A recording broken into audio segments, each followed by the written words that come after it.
Alors, poursuite du tirage concernant la deuxième phase lunaire. Donc là, on voit avec Guérir avec les faits que il est important d'avoir de l'estime pour soi, de croire en ses rêves et d'avoir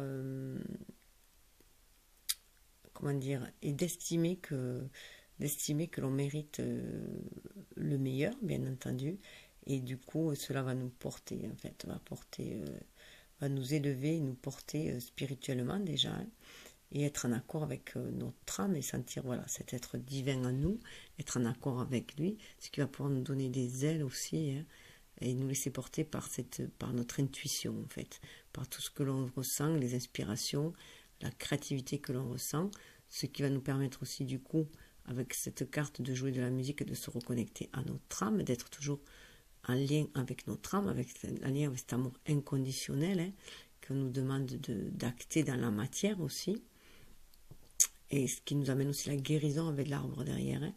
Donc la guérison de notre âme, des blessures de notre âme tout simplement, et, euh, et de notre cœur dans la matière, ce qui va nous permettre du coup de nous libérer, d'être plus ouverts, d'entrer en communication avec les autres et de pouvoir faire la fête, voilà, et de nous épanouir là-dedans. Donc une fois qu'on va être guéri, qu'on va atteindre cette guérison-là, hein, être dans l'acceptation aussi, dans le lâcher prise, en confiance aussi à l'univers comme ses désirs, euh, ses rêves, voilà, ça va nous libérer. Et cette libération, en fait, va amener un sentiment de sécurité qui va nous permettre d'acter les choses dans la matière, d'acter de, les inspirations que l'on reçoit, tout simplement. Puisqu'on se retrouve, du coup, connecté à notre âme, hein, ce qui va nous amener une certaine ascension aussi. Il y a des marches là, voilà. Une ascension, ça peut être une ascension sociale, hein, une ascension dans la société, mais en accord avec notre âme, hein, puisqu'on marche à l'intuition maintenant, hein. Et on est dans notre vérité, on est centré là, entre les deux dualités qu'on aurait pu avoir. On est centré et on est à l'écoute de notre intuition. Et cette épée, pour moi, c'est vraiment l'épée de la vérité, voilà, qui nous permet d'agir dans la matière en suivant notre intuition et notre authenticité et faire, voilà, avec le jour où on va vouloir se réaliser. Voilà, on est guéri, on va vouloir se réaliser. Donc là, avec le pélican, alors le pélican, ça parle de changement là. Ça parle de changement. Ça parle d'abord d'être une bonne personne. Au niveau des personnes, c'est des personnes de bonté, des personnes bienveillantes, capables de beaucoup d'amour. Et ça a une connotation aussi dans la christique, puisque dans le christianisme, ça symbolisait le Christ aussi, hein. Ça symbolisait le Christ et notamment le sacrifice du Christ, voilà, qui avait racheté les péchés des humains, qui s'est sacrifié. Et parce que le pélican, longtemps on a cru qu'il se sacrifiait pour nourrir ses enfants de son sang. Voilà, vu qu'il avait du sang sur son cou, par rapport au poisson qu'il mangeait, en fait c'était, mais les gens pensaient qu'en fait il se sacrifiait par son sang pour nourrir ses petits, donc c'est symbole d'amour inconditionnel, hein, d'amour maternel, paternel, familial et inconditionnel. Et donc ça gardait cette symbolique d'amour, de bienveillance. Euh, et là, ça parle aussi, voilà, de s'élever. Ça parle de s'élever, d'aller de l'avant, d'aller vers un renouveau, une truc de résurrection aussi, hein. Donc là, on a fini avec la partie sacrifice, si on peut dire, hein. On a fini de se sacrifier. Maintenant, on est en accord avec son authenticité, avec son être spirituel, et on va de l'avant, hein. On va de l'avant vers le renouveau. C'est aussi chez les Chinois, c'est l'associer aussi avec un peu avec le signe. Donc voilà, il y a ce côté aussi de pureté qui a créé et qui permet d'aller de l'avant. Il y a un côté aussi de justice divine aussi, un peu dedans aussi. Voilà. Alors là, on a la rose. avec la magie des fleurs. On a la rose, bien sûr, hein, on sait ce que ça veut dire la rose. Hein. La rose parle d'amour inconditionnel. D'amour inconditionnel avec toutes ces petites roses qu'il y a autour. En plus, il y en a 8. 8, c'est le. Voilà, c'est l'univers. Hein, c'est le. Donc, et nous, on est bien là, centré au milieu, le cœur bien ouvert. Donc, le cœur bien ouvert, le cœur guéri, je dirais, avec ce verre aussi, qui est prêt à se diffuser dans toutes les directions, puisqu'on a les 8 directions là. Donc, je suis dirigée dans toutes les directions. Donc, un désir de matérialiser les choses, de matérialiser cet amour hein, dans nos actions, par nos actions. Ça parle, alors là, on voit aussi qu'il y a le carré, qu'il y a le rond. Donc, c'est vraiment ancré. C'est l'équilibre entre notre énergie yin et yang là. C'est aussi ancrer le céleste, le rond, c'est le ciel, hein, dans le carré, la terre, le matériel. Hein. Donc c'est amener de la spiritualité dans la matérialité là. Il y a vraiment une connexion avec l'univers, avec tout. On le voit là, vraiment la connexion avec l'univers. En fait, cet amour inconditionnel, je dirais que c'est la boîte magique. Voilà, c'est notre boîte magique à laquelle on peut agir dans la matière.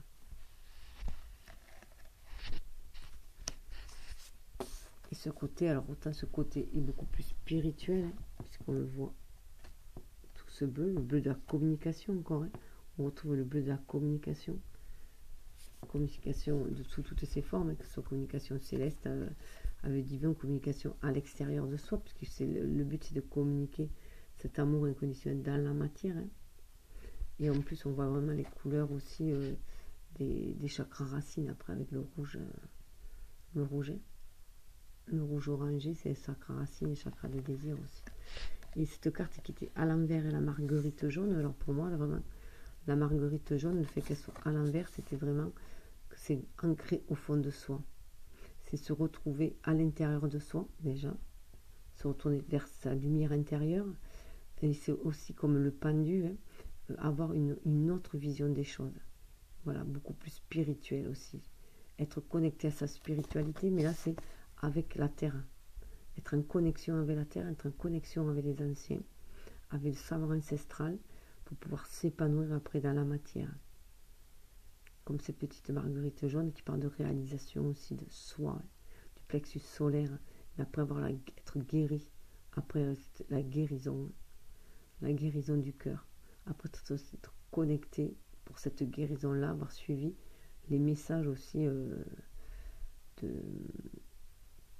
de nos ancêtres, mais aussi s'être ressourcé à Gaïa, à la terre.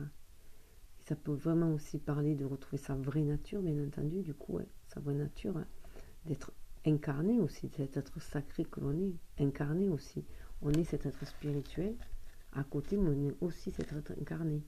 Donc ça, c'est vraiment le sentir au fond de soi. C'est sentir en fait une nouvelle spiritualité au fond de soi. Et c'est ancré, on voit bien à nouveau, ancré de spiritualité dans la matérialité. Ça parle de médiumnité, cette carte aussi, de clairvoyance, de médiumnité. Et de se reconnecter, voilà, aux anciens, qui nous protègent. On voit la protection avec tous ces arbres autour. Hein, il y a vraiment une protection. Et ça refait penser, il y avait pas mal de cerfs ce soir dans les cartes. Hein. Les bois qu'elle a autour, ça me fait penser au bois des cerfs, bien sûr. Hein. Donc c'est aussi retrouver cette vraie nature hein, en nous aussi. Puisqu'on est composé de deux êtres, on est un être incarné, on est un animal aussi et un être divin. On est des êtres, en fait, on est un être divin venu sur Terre expérimenter la matière. Alors ensuite, avec l'homme, on retrouve le silence comme on avait là-bas. On retrouve la paix. Alors là, pour moi, l'homme, c'est l'énergie yang, hein, c'est l'énergie masculine qu'on nous demande de passer aussi à l'action, d'ancrer les choses en fait. D'ancrer, 14 c'est la tempérance dans le tarot. C'est aussi, ça donne aussi 4, ça fait 5. Hein. C'est aussi le 1, donc l'unité, la personne qui a retrouvé la stabilité 4, la stabilité dans la matérialité. Donc, cette stabilité dans la matérialité, elle va se retrouver aussi en écoutant le silence, en écoutant les murmures de l'univers. Pour moi, se reconnecter à sa spiritualité. Le silence, c'est se reconnecter à la spiritualité pour moi. 5 et 2, c'est 7. C'est la spiritualité.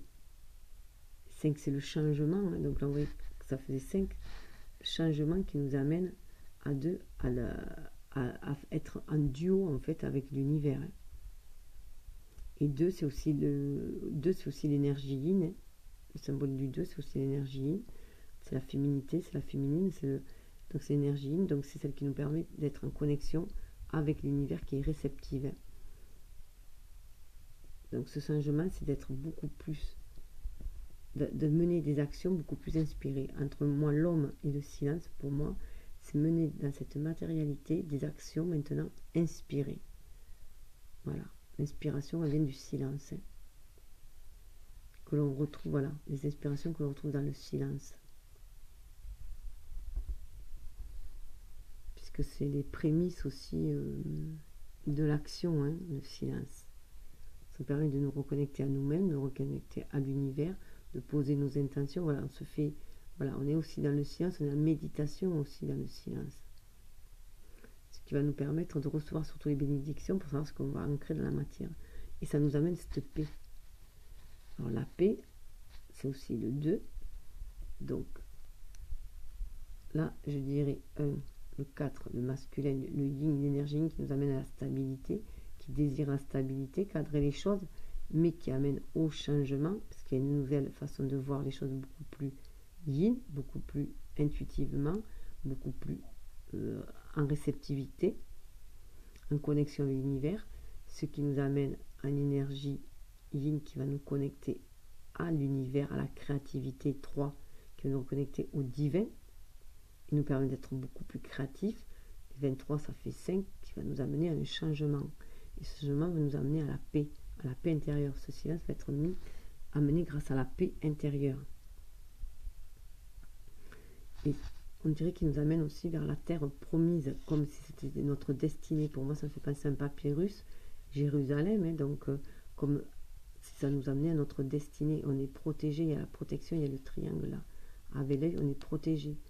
Et on va vers notre destinée. Pour moi, la croix aussi, c'est le chemin de croix, en fait, c'est notre vie, donc c'est notre cheminement.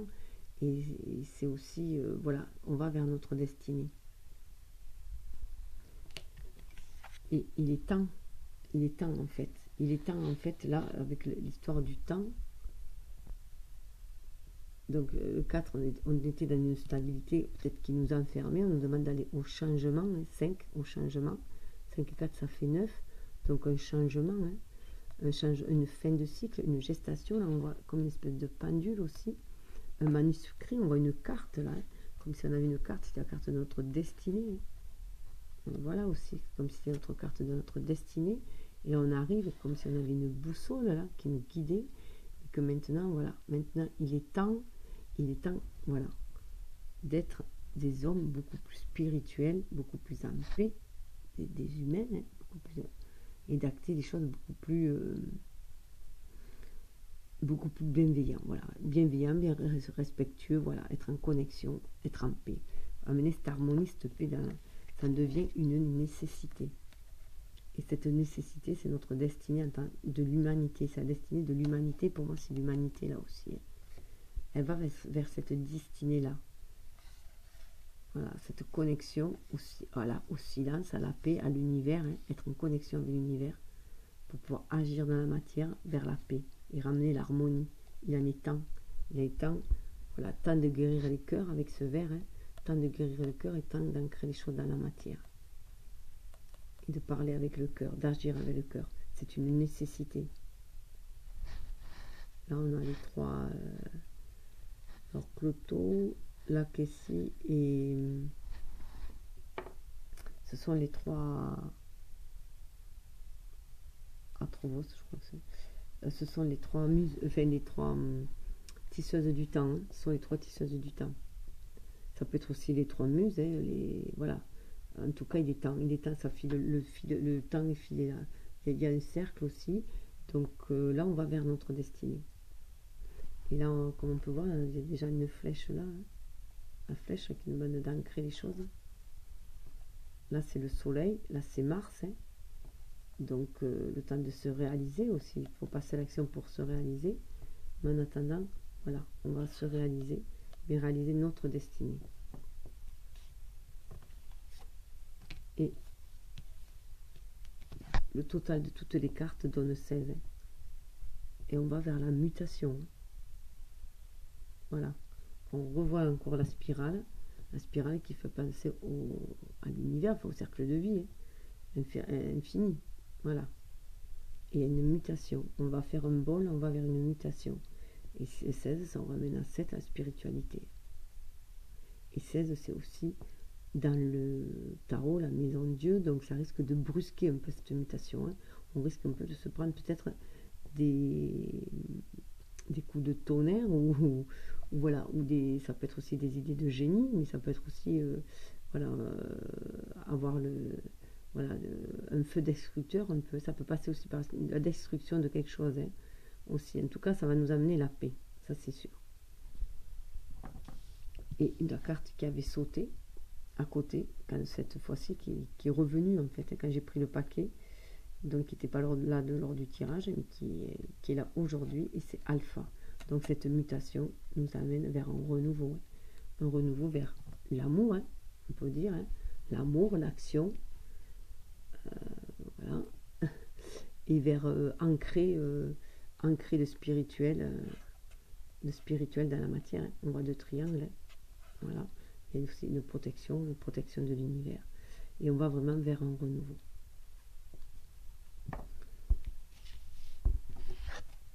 Alors, là, on a l'orme, espérance. Une graine semée est espérance, ne doutez pas de votre réussite. Alors, comme on avait vu là, il y avait le succès avec le cheminement de l'âme. Je sais qu'il n'existe pas d'objectif plus grand que d'aimer. Et là, et voilà, on a semé des petites graines. Alors, depuis un moment, on les a semées, ces graines. C'est la carte 37. 37, ça fait partie des cartes de terre. Et donc, ça fait un moment qu'on a semé ces graines. Et on les a au fond de soi. Hein. Elle était à l'intérieur. Hein. Donc, bon, pour l'instant, ça paraît bloqué. C'est normal. Hein. On est qu'au printemps. Il faut attendre un peu afin que ça sorte. Voilà. Donc, 37, ça amène 3 à la créativité avec de la spiritualité. Ça amène à 10, à la roue de la destinée, encore une fois. La roue qui tourne. Hein. Voilà. À la mutation aussi. Cet or me fait aussi penser du coup à la mutation. Et voilà, les graines semées. Une graine semée d'espérance. Donc on va avoir beaucoup d'espoir. Hein, puisqu'on nous dit de ne pas douter de notre réussite. L'orme en plus est un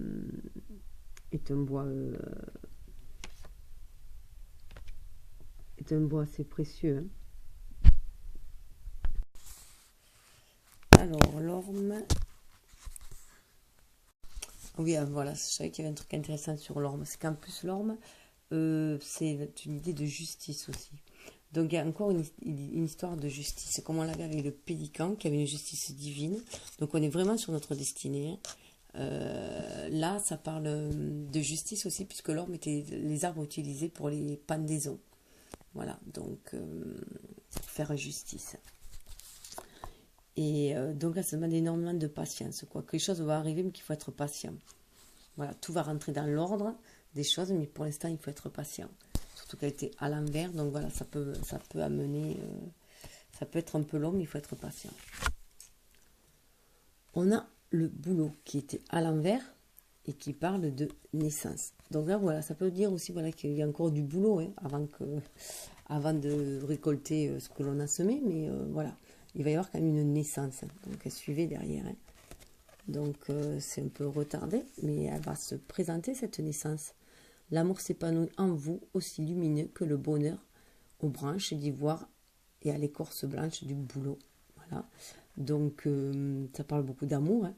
Donc là, le bouleau parle d'amour, de renaissance aussi, de naissance, de renaissance. C'est le 8. Hein. Donc c'est l'univers, c'est se centrer dans l'univers. C'est centrer dans ce que l'on désire aussi, dans nos désirs. Le bouleau est un arbre qui protège des malédictions. Hein. Ils en faisaient des berceaux pour les bébés, pour les protéger. Voilà, il y avait une protection. Donc c'est très très fort. Et puis là, ça parle avec 8, c'est les cartes du ciel, donc ce serait un peu plus rapide. Mais bon, elle était à l'envers, donc on peut supposer encore que ça va être encore un peu long la réussite. Mais bon, on est qu'au printemps, hein, il faut attendre. Et le sorbier, alors le magnétisme, il était ouvert lui par contre. Métamorphose et régénération des pouvoirs occultes vous guident vers la voie de la création. Donc là, on voit bien qu'on a retrouvé nos pouvoirs, comme la carte des sirènes. Hein. On a retrouvé notre être magique, on a retrouvé nos pouvoirs. Le pouvoir de l'intention, hein, déjà. Hein. Le pouvoir de l'intention marié à la loi de l'attraction, ça fait des miracles. Hein. Donc les pensées positives, et puis surtout notre foi, hein, aussi. C'est notre amour magique à la fois. Avec l'amour qui nous réactive l'amour. C'est nos armes magiques, ça. Ce sont nos pouvoirs. Et là, eh bien, c'est l'arbre préféré des druides. Hein. Voilà, ce qui attire les merles. Alors les merles, c'est très bénéfique aussi. Donc si vous voyez des merles, c'est votre barde en vous qui vous appelle, votre magie en vous qui vous demande d'y croire, hein, de croire à la magie de la vie déjà, tout simplement, hein, déjà d'y croire. Hein. Et que ça va mener beaucoup de bonheur. Hein. Ça parle, on nous voit encore de métamorphose et régénération. On reparle vraiment de métamorphose et régénération, de naissance. Hein. Donc on y va. Alors 15, eh bien, ça fait 6. Hein. Donc c'est le 1, notre unicité qui va vers le 5, le changement, et qui nous amène à l'harmonie, 6. Hein. Et le changement peut à la limite peut-être se faire brusquement quand même. Parce qu'entre le 8 et le 15, ce sont des cartes du ciel. Donc en général, c'est assez rapide. Voilà. Peut-être qu'il y aura pour certains une issue qui se présentera rapidement. Voilà, bien que ça puisse paraître long, voilà, ça peut arriver tout d'un coup. En tout cas, là, ça parle vraiment que les efforts vont être récompensés. Vos efforts vont être récompensés et peut-être plus tôt que prévu, car les bourgeons du sorbier sont précoces. Et là, la carte était quand même bien à l'endroit. Hein. Donc, peut-être pas, ça sera peut-être pas la naissance directement du projet, mais en tout cas, on attire beaucoup de choses. Le magnétisme, on attire beaucoup de choses à soi. Donc, déjà, il faut vibrer. Hein. Déjà, vibrer des ondes positives, mais déjà vibrer de l'amour, on l'a vu. Hein. Il faut d'abord s'aimer soi pour pouvoir aimer aussi autour de soi, puis aussi attirer l'amour. Et parce que c'est bien plus agréable d'avoir quelqu'un en face qui est épanouissant, hein, qui est réjouissant, qui est gai, épanouissant. Et voilà, ça attire, comme j'avais dit dans une vidéo, la lumière attire les papillons hein, de nuit. Hein, donc, automatiquement, on va attirer, bien sûr, pas forcément que des personnes bienveillantes, hein, puisque ça peut être des personnes enfin, pas malveillantes, mais personnes sombres aussi que l'on peut attirer autour de soi. Hein. Donc, ça peut aussi nous faire peur hein, d'attirer de ces gens-là, mais on peut aussi leur offrir de la lumière, on peut leur offrir aussi des services, de l'amour inconditionnel, je veux dire, voilà, être agréable avec eux, bienveillant avec eux, tout en posant des limites, hein, sans se faire vampiriser. Parce que c'est aussi c'est savoir se respecter, s'aimer soi que de poser des limites. Hein. On peut être dans le don, être au service des gens, hein, être bienveillant, être au service des gens, mais sans s'en retrouver asservi, hein, voilà, sans se retrouver après vidé. Il faut savoir se protéger, donc se ressourcer dans la nature, comme il est demandé, il a été demandé aussi, d'aller se ressourcer dans la nature, de prendre soin de soi. Donc prendre soin de soi, c'est aussi savoir poser des limites pour ne pas être vampirisé énergétiquement. Alors pour finir, alors j'ai remis ces cartes-là parce qu'elles sont vraiment en accord. Guidance, vibration d'argent et messages lointains sont vraiment en accord avec la dernière carte hein, qui parle d'énergie spirituelle. Donc on est vraiment dans la connexion spirituelle. Là vraiment c'est comme si avec ce printemps il y avait une porte qui s'était ouverte hein, à la spiritualité, vraiment qui nous permet de passer de l'autre côté, dans le monde invisible. Et surtout que c'est vrai que ce mois-ci il y a pas mal de journées 3, enfin 3, 3, 3. Hein. le 3 mars 2019, puisque l'année c'est 3, hein, donc ça fait 333, hein, le 3 mars, le 12 mars et le 30 mars. Voilà, donc 3 jours. Hein. Voilà, 3 jours où il y aura 333. Donc voilà, ça fait beaucoup de portails qui s'ouvrent voilà, de l'autre côté, qui nous permettent d'aller spirituellement nous connecter à la source. Alors j'ouvre les portes secrètes des salles des chroniques de l'Akasha. Moi-même ainsi que tous ceux qui sont à la recherche pouvons désormais les traverser. Voilà. Et ah oui, et le 21, ah oui, non, mais ça fait même plus que 3, ça fait 4, puisqu'il y a le 21 aussi. 21, ça fait 3. Donc le 21, le jour de la pleine lune, justement. Donc ouais, c'est pour ça que cette pleine lune va être super forte. Hein. 333, 333. Oui, au niveau des guidances, voilà, ça va donner des connaissances. Alors, je vais essayer de la mettre là. Si j'arrive.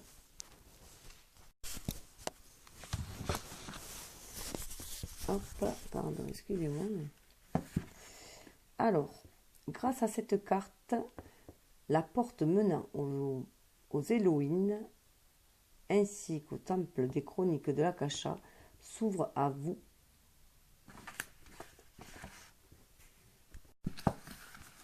Alors, je reprends parce que je ne voyais rien.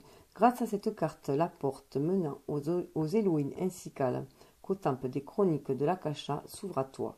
L'histoire personnelle de ton âme est consignée dans ces dernières en partant du commencement des temps jusqu'à l'éternité. Cette ouverture te permet une connaissance profonde du dessein tout à fait personnel de ton âme. En ce moment, l'énergie du groupe des anges auprès des Elohim est située tout particulièrement à ta proximité. Les Elohim sont les gardiens de la bibliothèque des chroniques de l'Akasha. Ils savent à quel endroit ils doivent te guider pour que tu puisses facilement découvrir les livres dans lesquels ils consignaient l'histoire de ton âme. Ton âme s'est donné une certaine mission pour cette incarnation précise. Tu reçois maintenant les informations plus détaillées de l'histoire personnelle de ton âme. La fleur de vie te réconforte pour que tu puisses développer ton énergie spirituelle de manière encore plus prononcée afin qu'elle devienne capable de rejoindre les objectifs du dessein personnel de ton âme. L'énergie de ton âme est nourrie par les grands anges Elohim. Avec leur sagesse inexhaustible, ils t'accompagnent à présent de manière encore plus renforcée. Ils sont à ta disposition pour t'aider dans tout ce que tu entreprends. Donc voilà. Donc mais voilà, c'est vraiment guérison, libération, avec l'acceptation, bien entendu. Hein. Voilà, la guérison par l'acceptation, le pardon, ce qui va mener la libération et aller vers la coopération, qui fait partie de notre mission de vie. Voilà. Donc, voilà, c'est tout dans ces mêmes tons. Là, ça parlait des anges, hein, voilà, des Elohim, mais voilà, ça nous amène au pardon et à la libération. Vous êtes porteur de la clé de votre propre liberté. Voilà. Message lointain, hein. Guidance, vibration, on est dans ces énergies-là. Bon, mais je vous dis bon voyage, hein, belle communication. Voilà. Et à la prochaine phase. Que cette nouvelle lune, pardon, que cette pleine lune se passe très bien, hein, cette guérison pour vous. Namasté.